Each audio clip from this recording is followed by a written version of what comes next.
तो हाय दोस्तों, अब हम चलते हैं एक्सरसाइज 3.1। अभी हम मैट्रिक्स के बारे में पढ़ रहे हैं। ये क्लास 12th का एक्सरसाइज 3.1 है एनसीईआरटी का।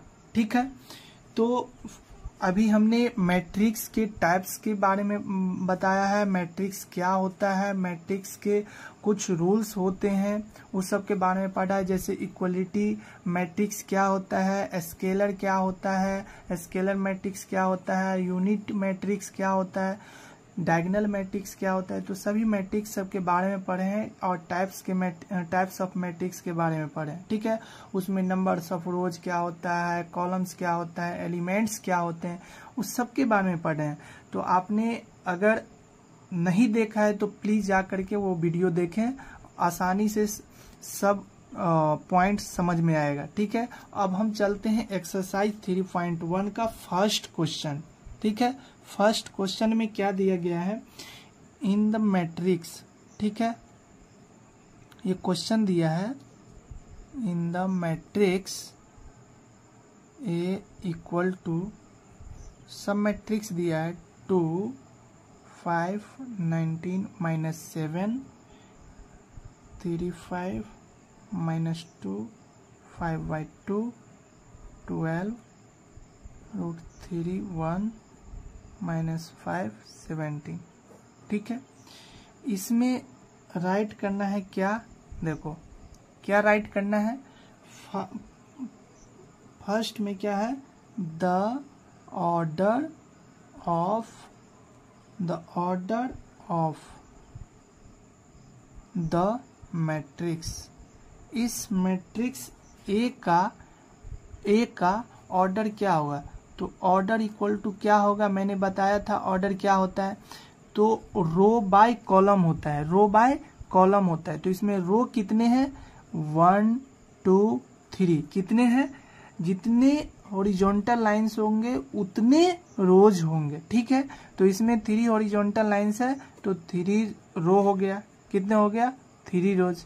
ऑर्डर पूछ रहा है, और कितने वर्टिकल लाइंस है, जितने वर्टिकल्स लाइन होंगे उतने ही कॉलम होंगे, तो 3/4 हो गया। तो इसका ऑर्डर क्या हो गया, 3/4 आंसर हो गया। ठीक है, फिर सेकेंड क्वेश्चन क्या है वो देखते हैं। इसने पूछा है the number of elements, the number of elements क्या होगा। द नंबर ऑफ एलिमेंट्स कैसे निकालते हैं, मैंने बताया था कि रो इंटू गुना कर देंगे रो को कॉलम से, तो वह टोटल नंबर ऑफ एलिमेंट्स निकल जाएगा, मैंने बताया था प्रीवियस वीडियो में।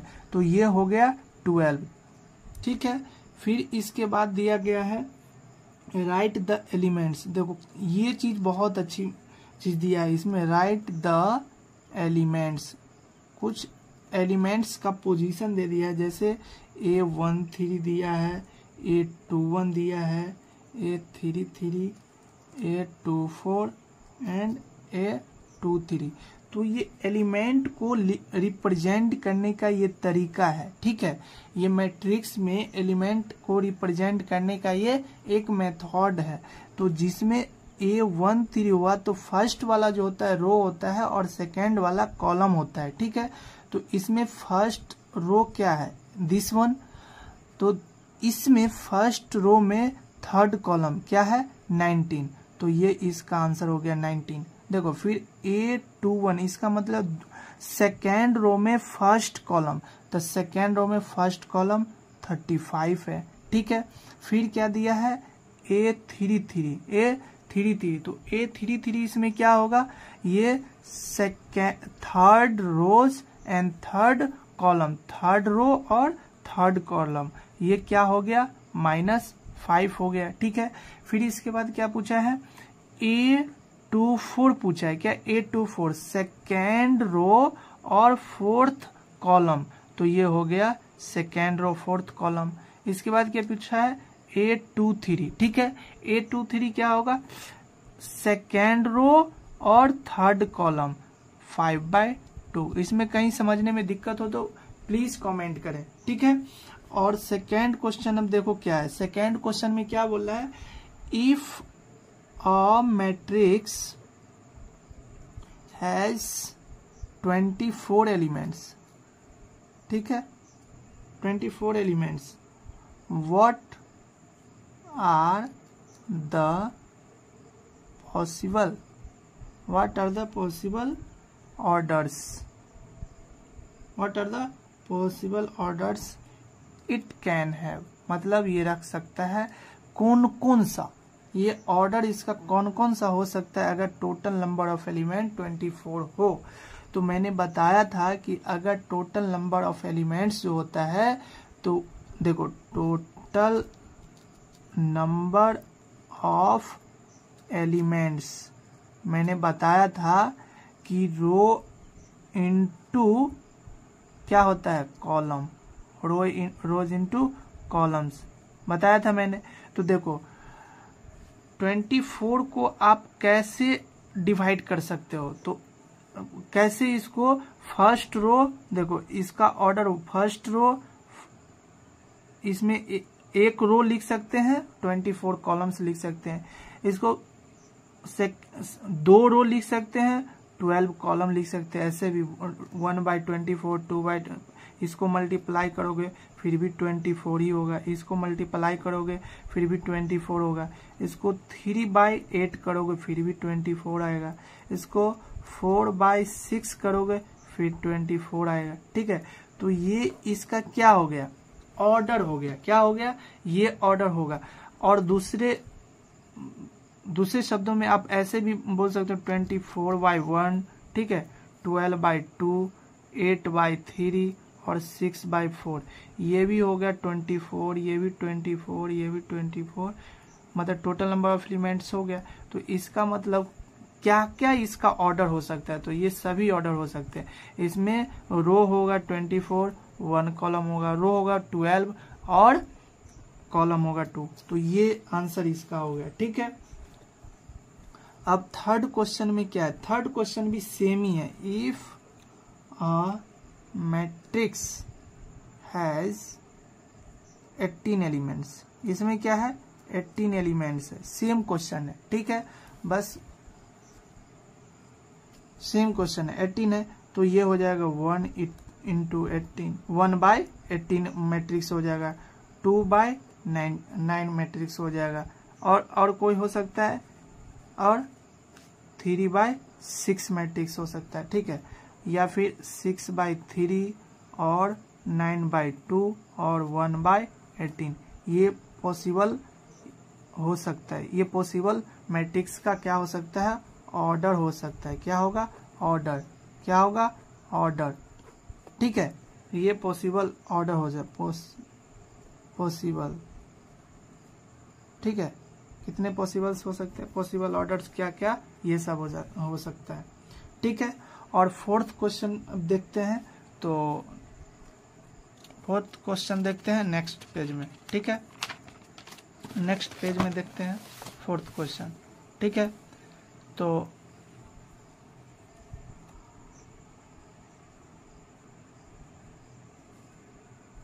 फोर्थ क्वेश्चन में क्या कह रहा है, बोला है कंस्ट्रक्ट, क्या बोला है, कंस्ट्रक्ट 2/2 मैट्रिक्स, मैं क्वेश्चन भी लिख देता हूं, कंस्ट्रक्ट 2/2 मैट्रिक्स, ठीक है, A इक्वल टू दिया है Aij, ठीक है, whose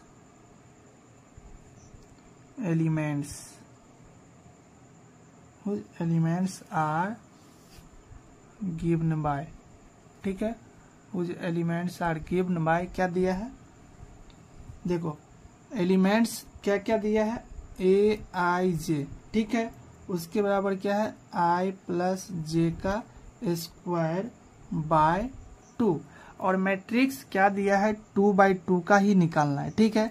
तो 2/2 का 1 पहले ले लो, एलिमेंट 1 लोगे तो क्या होगा, 1 + 1 2 स्क्वायर बाय 2, ये हो जाएगा 2, ठीक है। A12 अगर लोगे तो A12 लोगे 1 और 2, ठीक है, तो 3 स्क्वायर बाय 2 9/2, फिर A2 1, 8 टू 1 लोगे 2 1, ये भी हो जाएगा 3a² मीन्स 9/2। फिर a 2/2, a 2 2 तो 2 2 तो हो गया, देखो ऐसे करो 2 2, ऐसे अगर समझ में नहीं आ रहा है इसका स्क्वायर तो ये 4² तो ये क्या हो गया 8 हो गया। ठीक है, तो ये 2/2 मैट्रिक्स कैसे लिखेंगे, तो 2/2 मैट्रिक्स ऐसे लिखो A11 A12 A12 A22, ये 2/2 मैट्रिक्स, इसका वैल्यू पुट कर दो तो ये इसका आंसर हो गया। ठीक है, यही इसका आंसर हो गया, बस 2/2 ये एलिमेंट दिया गया था। ठीक है, फिर देखो सेकेंड क्वेश्चन में क्या बोल रहा है कि Aij = I/J दिया है। ठीक है, तो हमको 2/2 मैट्रिक्स निकालना है, तो अब पहले भी 1 1 A12 A21 A22 ऐसे भी दे सकते हो। ठीक है, तो इसमें A11 क्या होगा 1/1 = 1। ठीक है, A12 बराबर क्या होगा, देखो i का मान, i का वैल्यू 1 है, j का भी वैल्यू 1 है। देखो i का वैल्यू 1 है और j का वैल्यू 2 है, 1/2 हो गया। देखो A21 इसका मतलब i का वैल्यू 2 है और j का वैल्यू 1 है, तो ये 2 हो गया।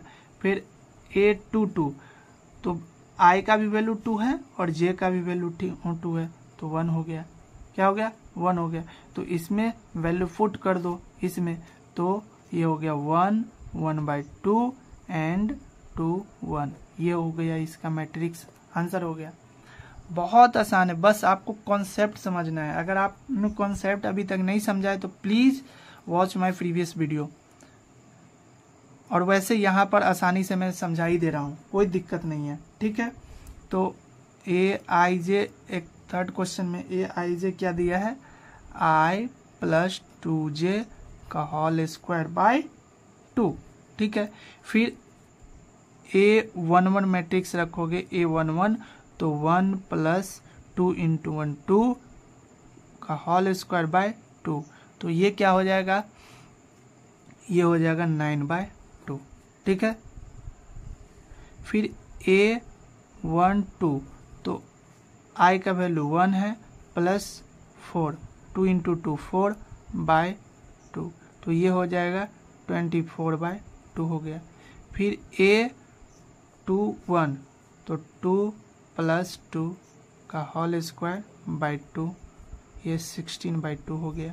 फिर A22 तो i का वैल्यू भी 2 है और j का वैल्यू 2 4² 2 + 4² 2, तो ये हो गया, कितना हो गया, ये यहाँ पे कितना हो गया 36/2।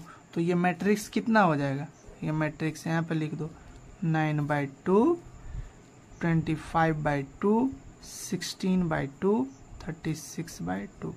ठीक है, ये इसका मैट्रिक्स हो गया, आंसर हो गया। बहुत ही आसान है। चलो फिर फिफ्थ क्वेश्चन देखते हैं, कितना देखते हैं, फिफ्थ क्वेश्चन में कह रहा है कंस्ट्रक्ट, बहुत इजी है, कंस्ट्रक्ट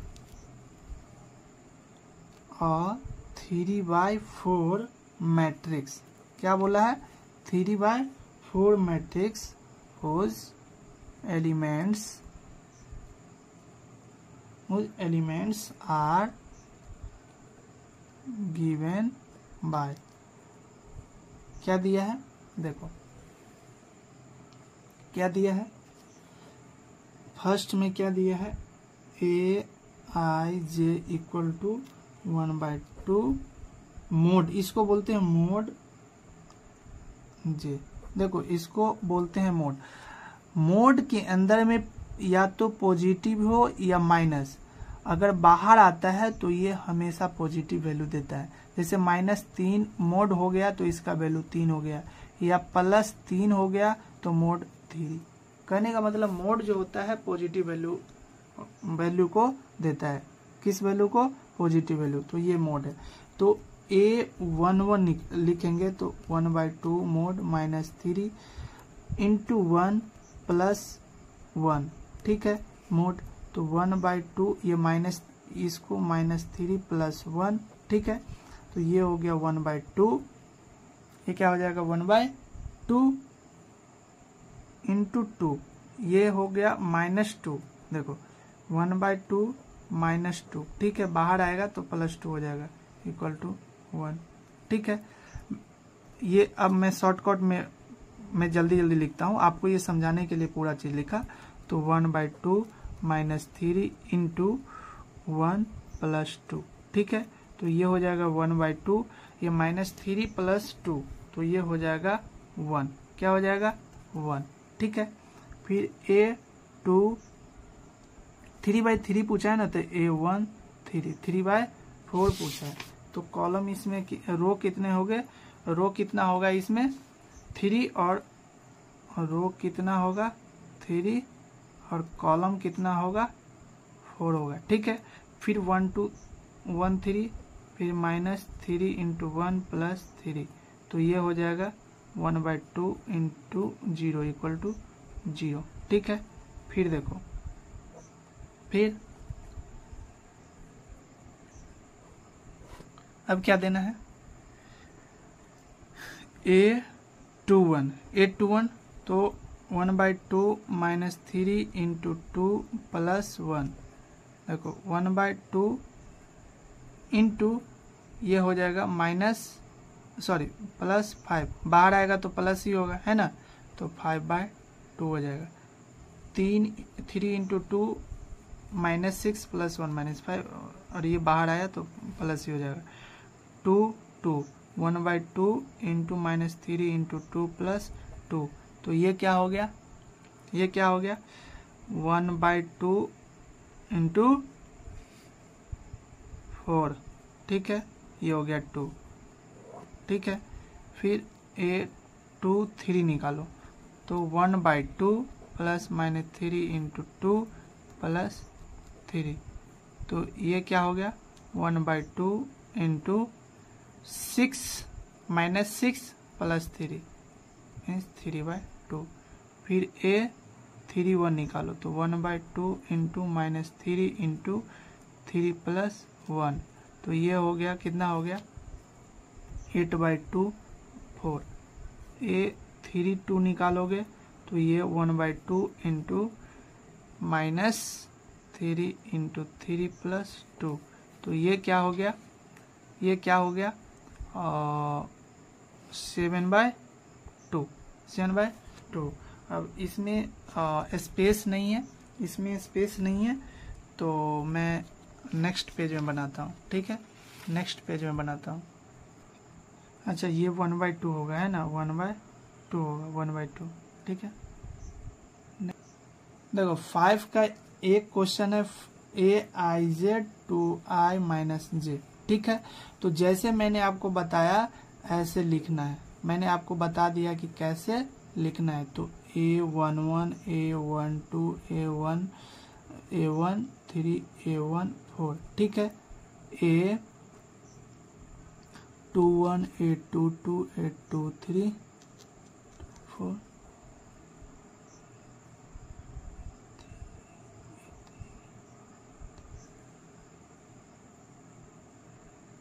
ठीक है। इस मैट्रिक्स को आप निकालो, जैसे A11 क्या होगा, I का वैल्यू 1 और J का वैल्यू भी 1 होगा, तो 2 इंटू 1 - 1 क्या हो जाएगा, यहाँ पे 2 - 1 1 हो गया। फिर A12 निकालोगे तो क्या होगा 2 इंटू 1 - 2 क्या होगा 0 हो गया। अगर मान लो इसमें A13 निकालना है तो 2 इंटू 1 - 3 क्या हो गया -1 हो गया। A14 निकालना है तो 2 इंटू 1 -4 इक्वल टू -, इस तरह से आप सभी निकालो और मैट्रिक्स में पुट कर दो, ठीक है। आप इसको बना लोगे मुझे उम्मीद है। नेक्स्ट क्वेश्चन देखते हैं। नेक्स्ट क्वेश्चन 6 में है फाइंड द वैल्यू, क्या दिया है, find the values of x, y and z from the flowing equations, ठीक है, ये दिया गया है। अब इसमें फर्स्ट क्वेश्चन देखो कितना इजी है, 4 3 x 5 ठीक है, इक्वल टू YZ15। देखो ये इक्वल मैट्रिक्स है, क्या है, इक्वल। इसमें देखो 2x2 ऑर्डर इसमें भी है, 2x2 ऑर्डर इसमें भी है, रो इसमें भी 2 है और रो इसमें भी 2 है, और कोरेस्पोंडिंग एलिमेंट क्या होना चाहिए, सेम होना चाहिए। देखो यहाँ पे 5 है तो यहाँ भी 5 है, इसका मतलब ये है कि x का वैल्यू जो होगा y के बराबर होगा, ठीक है, y का जो वैल्यू होगा वो 4 के बराबर होगा, ठीक है, और z का जो वैल्यू होगा वो 3 के बराबर। ये आंसर हो गया, ठीक है। ये इक्वल मैट्रिक्स है, तो इक्वल मैट्रिक्स का ये रूल होता है, कोरेस्पोंडिंग एलिमेंट क्या होता है, सेम होता है। Number of rose, number of जो कॉलम होता है इस मैट्रिक्स में उतना ही होता है नंबर ऑफ मैट्रिक्स ऑफ इसमें, ठीक है। मतलब दोनों में नंबर ऑफ रोज की संख्या क्या होता है, नंबर ऑफ रोज और नंबर ऑफ कॉलम्स क्या होता है, वो सेम ही होता है। इसमें भी नंबर ऑफ रोज जितना होगा इसमें भी नंबर ऑफ रोज उतना ही होगा, इसमें नंबर ऑफ कॉलम जितना होगा उसमें भी नंबर ऑफ उतना ही होगा, और फिर उसके बाद कोरेस्पोंडिंग एलिमेंट क्या होगा, सेम होगा, मतलब बराबर होगा। फिर सेकेंड क्वेश्चन में देखो कितना इजी है। फिर सेकेंड क्वेश्चन लेते हैं। सेकेंड क्वेश्चन में क्या है, x + y to 5 + z xy, ठीक है। इसमें दिया है 6 to 5 8, सेम क्वेश्चन है। तो x + y = क्या हो गया, 6, ठीक है, 6 हो गया। इसी तरीका से 5 + z = क्या हो जाएगा, 5, और z अगर निकालोगे यहाँ पे तो ये हो जाएगा 0, z बराबर 0, ठीक है। और इसमें अगर मान लो x y = क्या दिया है, 8 दिया है, तो इसको बनाने का क्या तरीका है, x - y का वैल्यू क्या होगा, x - y का वैल्यू क्या होगा, प्लस माइनस क्या होता है, x - y का वैल्यू क्या होगा, देखो x y दे दिया है, ठीक है, x + y भी दे दिया है। तो इसमें दो तरीका है बनाने का, डायरेक्ट x का वैल्यू यहाँ पे y में पुट कर देना है, ठीक है, और यहाँ पे x - y plus minus x करके निकालना है, ठीक है। तो देखो x - y का होल स्क्वायर क्या होता है, x², ठीक है, x - y का होल स्क्वायर क्या होता है, x² + y² + 2xy, ठीक है।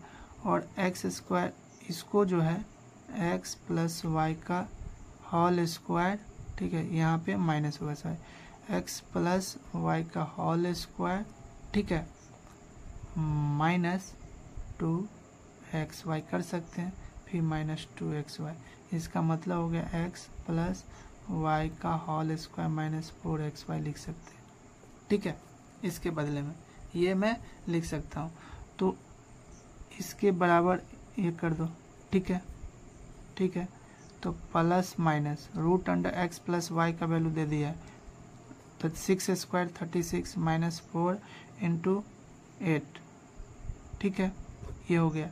तो ये हो गया प्लस माइनस, ये हो गया 4 + -2, ठीक है, +-2। अब देखो x - y +-2, तो इसको बनाने का तरीका क्या है कि x + y = 6, एक बार प्लस लो, x - y में क्या लेना है, प्लस, ठीक है। तो इसको ऐड करना, एडिंग, क्या करना है, एडिंग। ये कैंसिल हो गया, 2x = 8, इसलिए x = क्या हो गया, ये तो इक्वेशन है, इक्वेशन को आपको बनाना आना चाहिए, क्या होगा, ये तो इक्वेशन है, इक्वेशन तो आसान होता है, ठीक है। फिर यहाँ पे देखो x + y = 6, तो x - y = -2, एक बार पॉजिटिव लेने पे, एक बार नहीं, एडिंग कर दो, क्या करना है, एडिंग, ठीक है। तो ये हो गया 2x = 4, इसलिए x = 2। तो x का वैल्यू एक बार कितना आया, 4 आया, तो x का वैल्यू एक बार 2 आया। तो इसमें x और y का वैल्यू क्या करना है, इसमें y का वैल्यू निकालना है, ठीक है। तो y का वैल्यू क्या होगा, तो 6 - 2, 6 - 4 = 2, फिर इसमें जब y का वैल्यू निकालोगे तो 6 माइनस 2 इक्वल टू 4। ठीक है, तो x का वैल्यू क्या होगा, ये x 4 होगा तो y 2 होगा। ठीक है, अगर x 2 हुआ तो y 4 होगा। ठीक है, तो इसमें पुट कर दो तो x प्लस वाई 6 ही हो गया और 4 इंटू 2 8 हो गया, तो ये भी हो गया, आंसर भी हो गया। ठीक है, z इक्वल टू इतना हो गया। कहीं समझने में कोई दिक्कत नहीं है, बहुत ईजी है ये तो आसान सवाल है। ये इक्वलिटी ऑफ मैट्रिक्स का ये रूल है कि नंबर ऑफ रोज जितने इस मैट्रिक्स में होगा उतना ही नंबर ऑफ इस रोज इसमें होगा, नंबर ऑफ कॉलम जितना इस मैट्रिक्स में होगा उतना ही इस मैट्रिक्स में होगा, और कॉरेस्पॉन्डिंग एलिमेंट क्या होगा, जीरो, कॉरेस्पॉन्डिंग एलिमेंट इक्वल होगा और सेम होगा। ठीक है, अब नेक्स्ट क्वेश्चन है तीसरा, x plus y plus z, फिर दिया है x प्लस जेड, फिर दिया है y प्लस जेड। ठीक है, ये क्वेश्चन दिया है। ये कौन सा मैट्रिक्स है आप जानते हो, ये मैट्रिक्स जो है ये कॉलम मैट्रिक्स है और एक ही कॉलम है और रो एक ही कॉलम है, इसलिए यह कॉलम मैट्रिक्स होगा। तो देखो इससे क्या होगा, ये इक्वल मैट्रिक्स है ना, तो इक्वल मैट्रिक्स है तो x plus y plus z equal to क्या होगा, 9 होगा। ठीक है, और x प्लस जेड भी क्या होगा, 5 होगा। फिर y प्लस जेड क्या होगा, 7 होगा।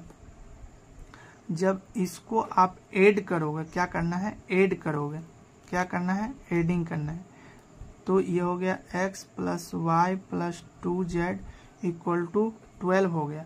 ठीक है, और यहाँ पे देखो पुट कर दो ये वैल्यू था x plus y plus 9 sorry ये z इक्वल टू 9, इसको सब्ट्रैक्ट करो, क्या करना है, सब्ट्रैक्ट। ठीक है, तो माइनस माइनस माइनस ये कैंसिल हो गया, ये z इक्वल टू ये 3 आ गया, z इक्वल टू कितना आ गया, z। देखो z का वैल्यू आप इसमें पुट कर दो तो z का वैल्यू आप इसमें x प्लस 3 इक्वल टू 5 आ गया, तो इसलिए x इक्वल टू क्या होगा, 2। फिर y का वैल्यू यहाँ पे क्या होगा, तो y equal to 7 minus z का वैल्यू 3 है, तो ये हो गया 4। ठीक है, तो x और y वैल्यू निकल गया, तो x इक्वल टू क्या आ गया, x का वैल्यू 2, y का वैल्यू 4 और z का वैल्यू क्या आ गया, z का वैल्यू 3। ये इसका आंसर हो गया थर्ड वाला का। ठीक है, तो बहुत ही इजी क्वेश्चन है। अब हम 7 क्वेश्चन देखते हैं नेक्स्ट पेज में। तो नेक्स्ट क्वेश्चन 7 है, 7 क्वेश्चन देखते क्या दिया है, find the value of a b c and d from the equation. बहुत अच्छा क्वेश्चन दिया है, बोला है find the value of a b c and d दिया है फ्रॉम द इक्वेशन दे दिया है। ठीक है, और ऐसा भी बोल सकते हो, ये इक्वेशन भी दिया है और इक्वलिटी मैट्रिक्स भी बोल सकते हो, इसको इक्वलिटी मैट्रिक्स भी बोलते हैं। ठीक है, जिसमें नंबर ऑफ रोज जो फर्स्ट मैट्रिक्स का होगा वही नंबर सेम होगा सेकेंड मैट्रिक्स का। ठीक है, और कॉलम भी इसी प्रकार से कॉलम भी, और करस्पॉन्डिंग एलिमेंट क्या होगा, 0 होगा। ठीक है, करस्पॉन्डिंग एलिमेंट 0 होगा। मुझे लगता है मैं इतना बार ये बोल चुका हूँ कि आपको याद हो गया होगा। ठीक है, इक्वलिटी मैट्रिक्स के बारे में। ठीक है, तो इसका सॉल्यूशन कैसे बनाएंगे, तो a minus b equal to -1 हो जाएगा। ठीक है, इसको इक्वेशन 1 मान लो। फिर 2a minus b equal to 0 हो जाएगा, इसको इक्वेशन 2 मान लो। ठीक है, फिर देखो 2a plus C equal to 5 हो जाएगा, इक्वेशन 3 मान लो। ठीक है, फिर देखो 3c plus d equal to 13, equation 1 4। देखो इन दोनों को क्या करोगे, सब्ट्रैक्ट कर दो। क्या करना है, सब्ट्रैक्ट, ऊपर वाले को इसमें सब्ट्रैक्ट कर दो। क्या करना है? सब्ट्रैक्ट। तो ये कैंसिल हो जाएगा, ये माइनस ए इक्वल टू हो जाएगा -1। ठीक है, इसलिए ए इक्वल टू कितना हो गया? 1। अब b का वैल्यू निकालो यहाँ से, तो b इक्वल टू हो जाएगा -1 सॉरी प्लस, ये देखो इसको इस तरफ, तो प्लस a का वैल्यू क्या है? 1, b का वैल्यू 2 हो गया। अब a का वैल्यू इक्वेशन 1 में रख दो। तो ऐसे लिखना है, पुटिंग द वैल्यू ऑफ, अगर एग्जाम में बनाओगे ऐसे, पुटिंग द वैल्यू ऑफ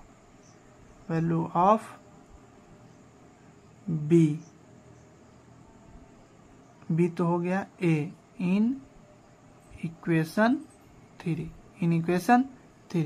तो 2 into 1 plus c equal to 5, इसलिए c इक्वल टू क्या हो गया? 5 माइनस टू इक्वल टू 3। फिर देखो c का वैल्यू निकल गया, तो अब d का वैल्यू भी निकल गया। तो उसी तरह 4 इक्वेशन में क्या रखना है? Putting the value of c in equation 4, ऐसे लिख दो। ठीक है, तो इसमें रख दो 3 into 3 plus d equal to 13, इसलिए d equal to 13 minus 9 equal to 4। ठीक है, तो a बराबर 1, b बराबर 2, c बराबर 3 और d बराबर 4। ये आपका आंसर आ गया। ठीक है, अब 8वां क्वेश्चन क्या है? सो देखो 8 नंबर क्वेश्चन क्या है? AIJM क्रॉस n, ठीक है, इज अ स्क्वायर मैट्रिक्स। क्या है? Square matrix. ठीक है, कंडीशन दिया है इफ क्या होगा, तो इसमें ऑप्शन दिया है, ए में दिया है m लेस देन n, ठीक है, बी में ऑप्शन दिया है m ग्रेटर देन n, ठीक है, सी में ऑप्शन दिया है m इक्वल टू n, ठीक है, एंड डी में दिया है नन ऑफ दीज। तो कौन सा आंसर होगा ये बताइए आप, इसमें कौन सा आंसर होगा? तो देखो स्क्वायर मैट्रिक्स में जो होता है नंबर ऑफ कॉलम और नंबर ऑफ रोज क्या होता है? इक्वल होता है। Number of rows equal to number of column क्या होता है? इक्वल मैट्रिक्स में कॉलम्स इक्वल होता है। ये पॉइंट याद रख लो, स्क्वायर मैट्रिक्स में ये इक्वल होता है। तो यहाँ पे ये रो हो गया, ये कॉलम हो गया, तो रो इक्वल टू कॉलम। बहुत आसान है। फिर 9 क्वेश्चन देखो क्या, which of the given values of x and y. चलो क्वेश्चन ही लिख देता हूँ, which of the given values of x and Y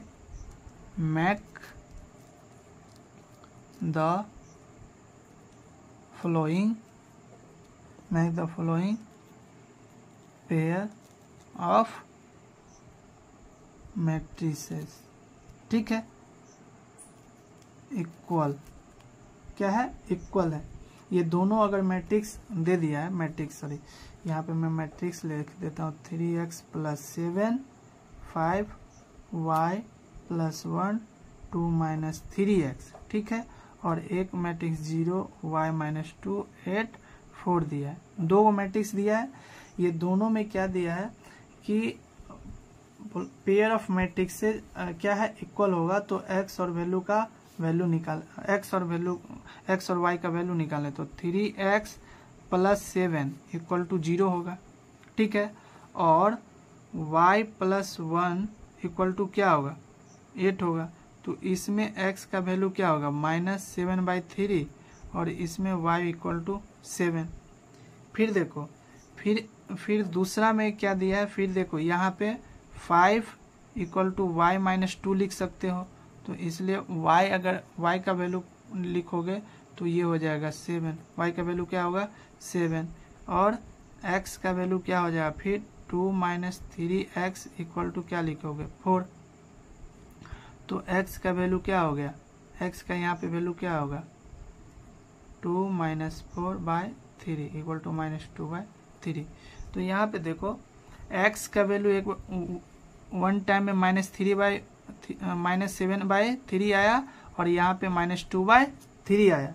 इसका मतलब है यह दो वैल्यू नहीं हो सकता है, क्योंकि दो वैल्यू यहाँ पे अगर पुट करोगे, यहाँ पे x का वैल्यू अगर दोनों वैल्यू, तो ये इक्वल नहीं होगा। यहाँ पे तो हो जाएगा इक्वल, ठीक है, यहाँ पे इक्वल हो जाएगा, लेकिन फिर यहाँ पर भी x का वैल्यू अगर ये रखोगे तो इक्वल नहीं होगा। तो इसमें कोई नहीं होगा। इसमें दिया है ऑप्शन में, ऑप्शन दे दिया है, तो ऑप्शन इसमें से कोई ऑप्शन नहीं है। देखो ऑप्शन ए दिया है कि x equal to -1/3 y equal to 7, तो ये तो होगा ही नहीं, ठीक है। बी में दिया है none, not possible, not possible, ठीक है, नॉट पॉसिबल टू फाइंड, ठीक है, not possible to find. C में दिया है y इक्वल टू 7 और x इक्वल टू -2/3, लेकिन x इक्वल टू -7/3 भी हो सकता है ना, तो ये भी नहीं होगा। डी में दिया है x इक्वल टू -1/3 और y बराबर -2/3, y इक्वल टू -2/3, तो ये भी नहीं होगा। तो ये आंसर हो गया, नॉट पॉसिबल। फिर दिया number of all possible matrices of order 3/3 with etch anti 0 और 1। तो ये क्वेश्चन का मैं पहले थ्योरी बताऊंगा कि कैसे बनता है, इसके बाद नंबर ऑफ कैसे 0 और 1 को एंट्री करते हैं, तो कैसे 512, इसका 512 आंसर आता है। तो ये कितना आता है वो मैं बताऊंगा आपको। 10वां क्वेश्चन, 10 नंबर क्वेश्चन। वैसे अगर the number of all possible, ठीक है, ऑल पॉसिबल और पॉसिबल मैट्रिसेस दिया है, all possible matrices, sorry, the number of all possible matrices of order 3×3 with each entry 0 और 1 इज, ये मैं नेक्स्ट चैप्टर में देखूंगा। वैसे ये 512 इसका आंसर आता है, ठीक है। Okay, thank you. तो मिलते हैं नेक्स्ट चैप्टर में, बाय बाय।